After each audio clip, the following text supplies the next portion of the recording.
నెల్లూరు జిల్లా యాదవ సంఘం, Yadava employees professional association ఆధ్వర్యంలో రాజ్యసభకు రెండవసారి ఎన్నికైన బీదా మస్తాన్ రావుకు ఆత్మీయ సన్మాన కార్యక్రమం నిర్వహించారు.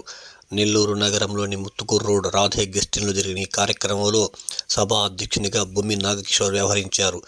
ఈ సందర్భంగా పలు బీసీ సంఘాల నాయకులు, అసోసియేషన్లు బీదా మస్తాన్ రావుకు పూలమాల, బొకే, శాలువాతో ఆత్మీయ సన్మానం నిర్వహించారు.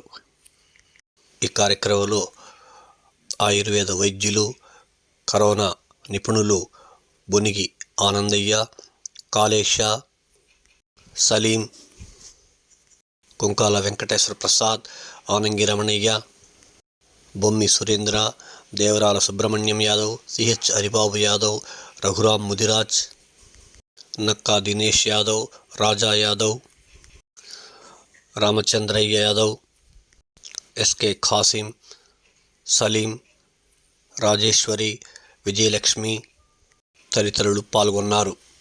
సందర్భంగా బీదా మస్తాన్ రావు విలేకరుల సమావేశంలో మాట్లాడారు. ఎదిగే కొద్దీ ఒదిగి ఉండే మనస్తత్వం గల కార్యక్రమాలు ఉన్నా కూడా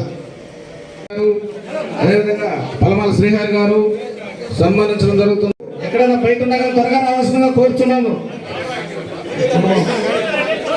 ఓకే, మనం రిజర్వేషన్లు కలిగించాలా ఎస్సీ ఎస్టీ వీళ్ళతో పాటు అంటే అప్పుడు ఉండేటువంటి కాంగ్రెస్ పెద్దలు చెప్పడం జరిగింది.